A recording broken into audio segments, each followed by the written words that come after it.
بسم الله الرحمن الرحيم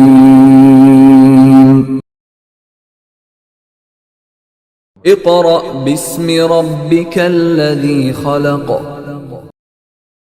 أعوذ بالله من الشيطان الرجيم. بسم الله الرحمن الرحيم. الحمد لله رب العالمين الرحمن الرحيم مالك يوم الدين إياك نعبد وإياك نستعين اهدنا الصراط المستقيم صراط الذين أنعمت عليهم غير المغضوب عليهم ولا الضالين.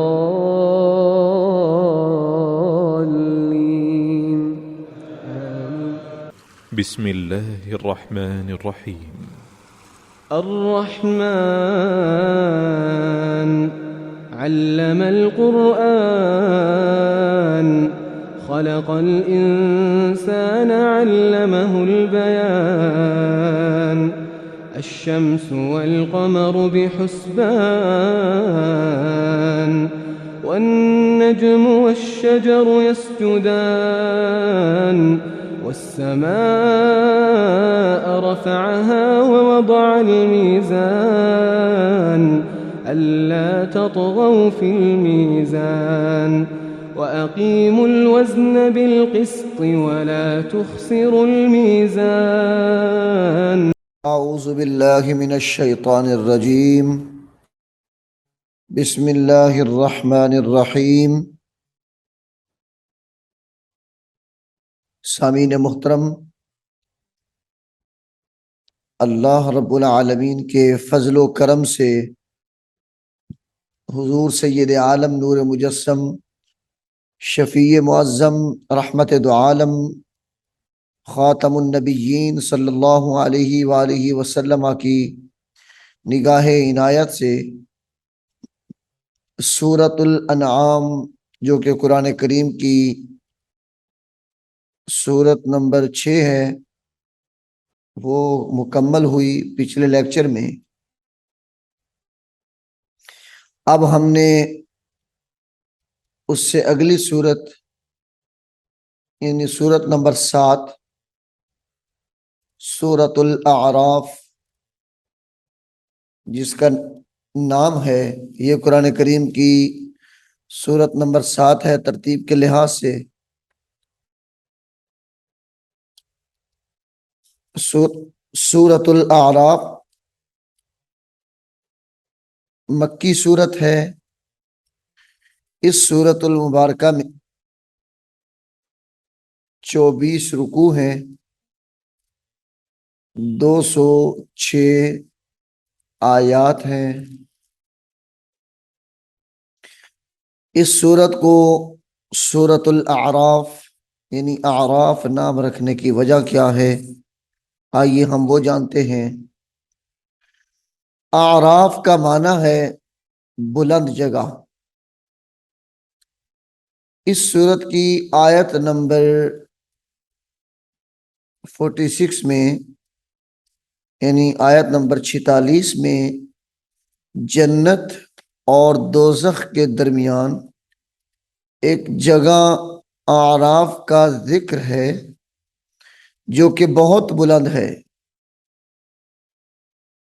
اس مناسبت سے اس سورت کا نام سورہ اعراف رکھا گیا۔ تو آئیے ہم اس کی فضیلت کے بارے میں جانتے ہیں۔ سورۃ الاعراف کی بقیہ سورتوں کی طرح اس کی فضیلت کیا ہے؟ تو ام المومنین حضرت سیدہ عائشہ الصدیقہ رضی اللہ تعالی عنہا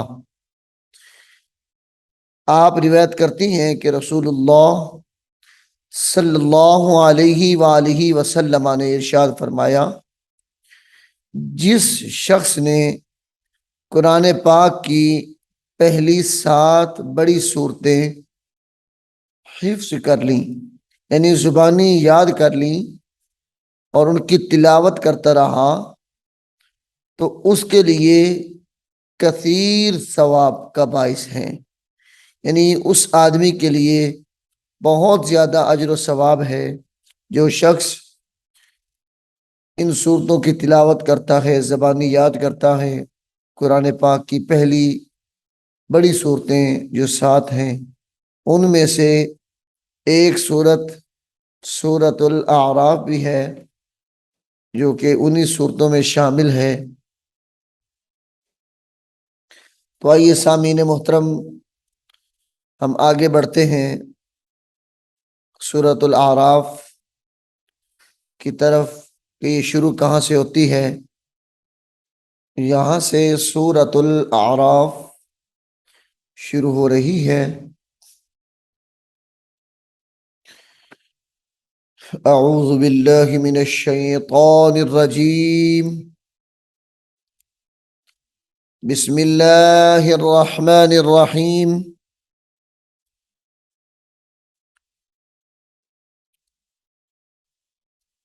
الف لام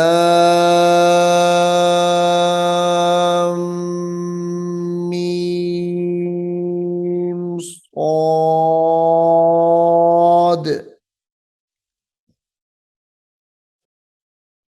سامعین محترم یہ پہلے الفاظ سورت الاعراف کے حروف مقطعات میں سے ہیں،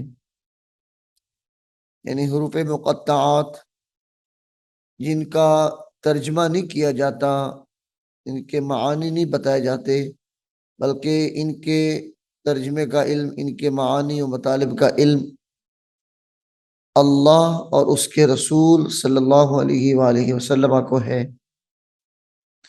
یہ پہلا لفظ ہے سورۃ الانعام کا، الف لام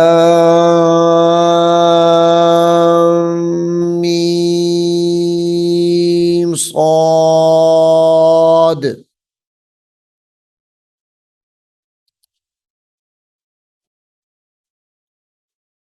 کتاب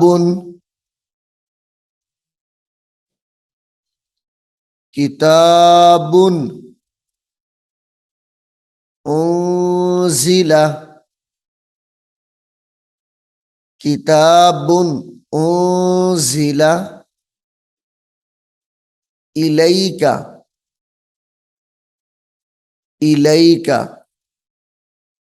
فلا یکن فی صدرک فلا یکن فی صدرک حرج منہ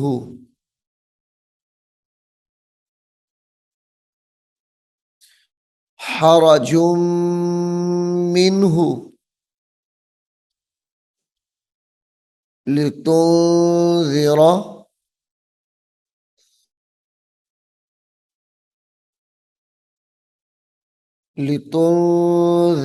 به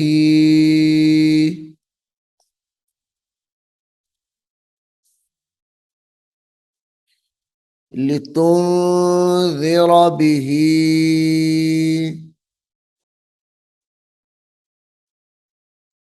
وذکرى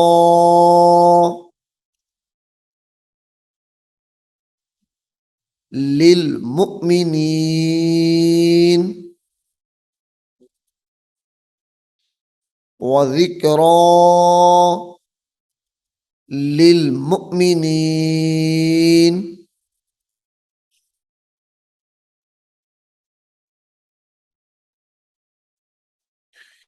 اتبعوا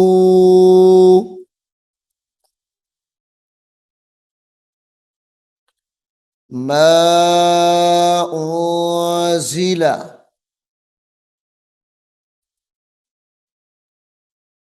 الیکم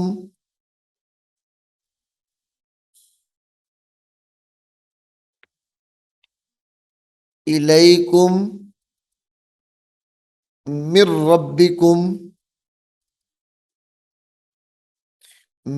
ربکم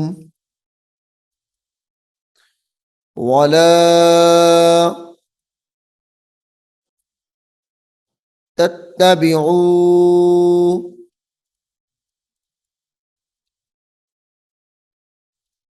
من دونه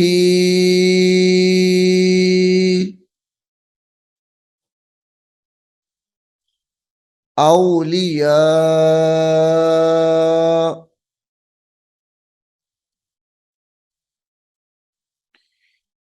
اتبعوا ما أنزل إليكم من ربكم ولا تتبعوا من دونه أولياء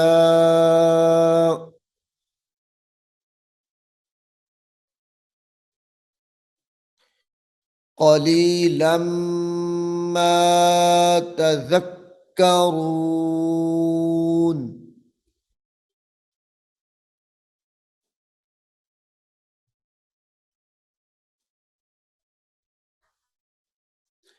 وكم من قرية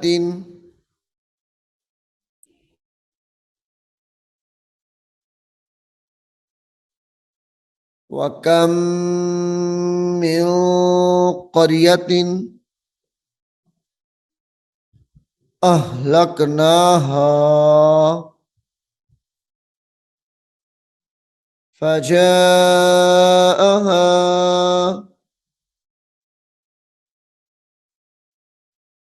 بأسنا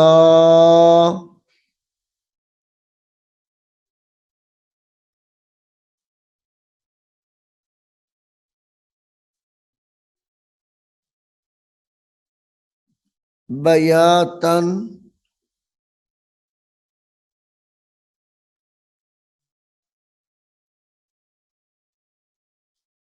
أو هم قائلون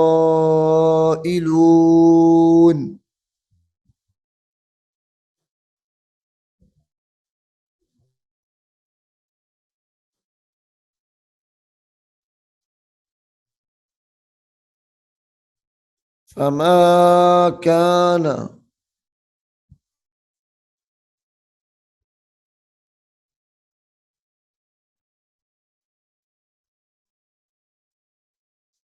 فما كان دعواهم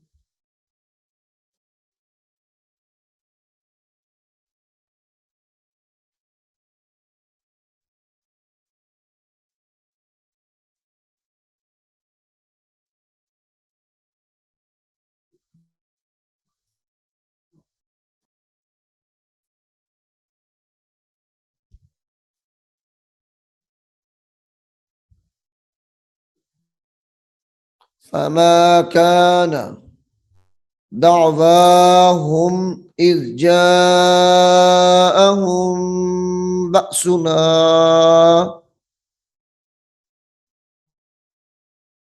إلا أن قالوا إنا كنا ظالمين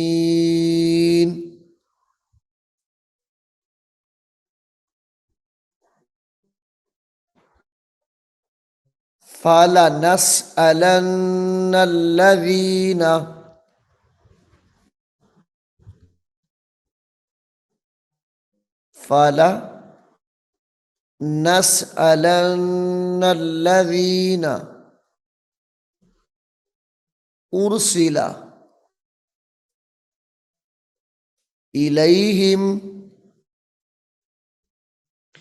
ولنسألن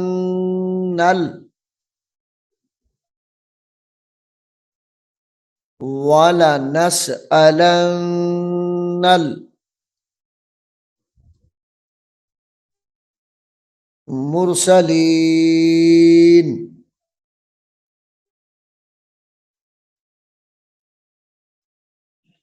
ولنسألن المرسلين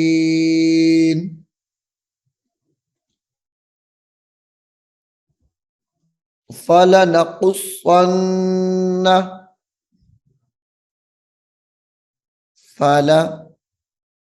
فلنقصن علیہم بعلم وما كنا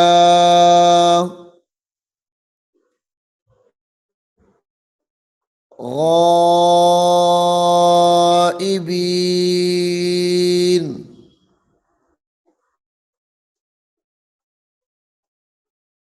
والوزن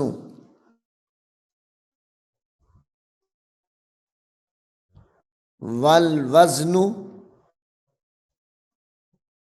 يومئذ الحق والوزن يومئذ الحق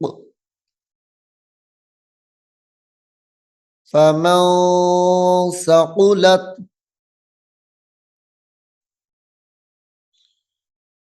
موازینه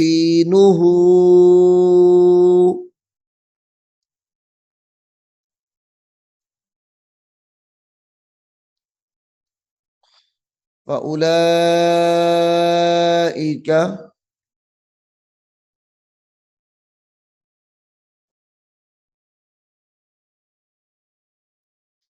فأولئك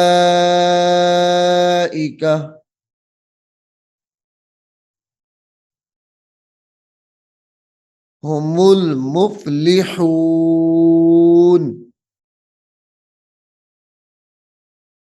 هم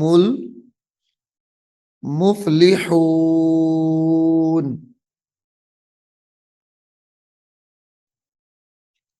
ومن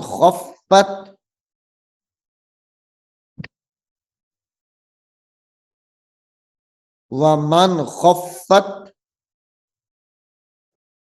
موازینه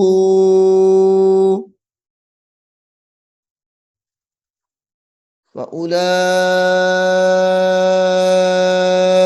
الذين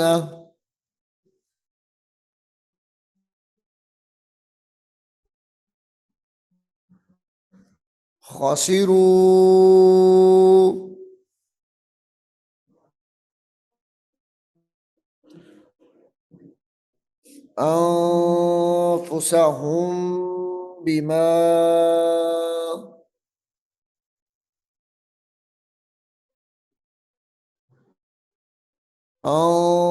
أنفسهم بما كانوا بآياتنا يظلمون.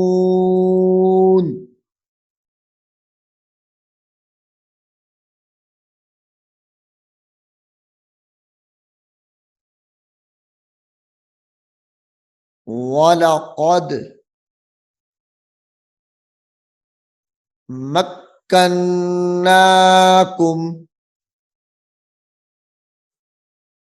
فِي الْأَرْضِ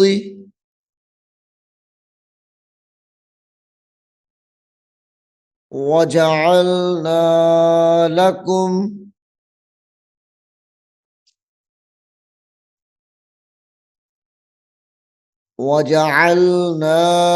لكم فيها معايش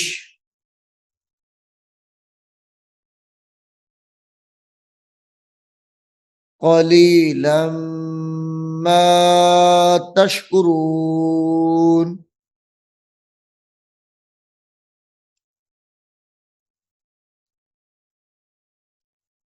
قليلا ما تشكرون.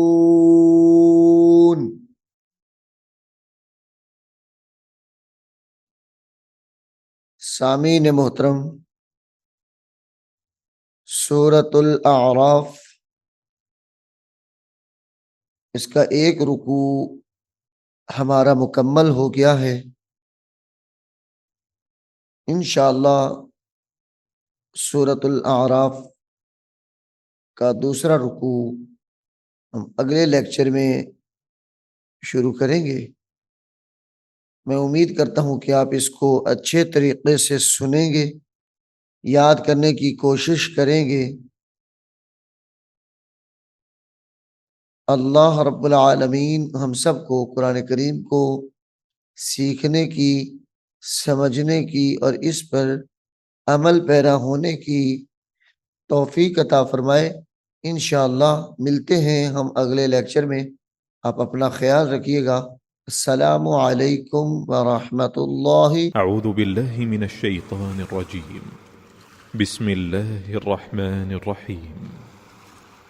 ألف لام ميم.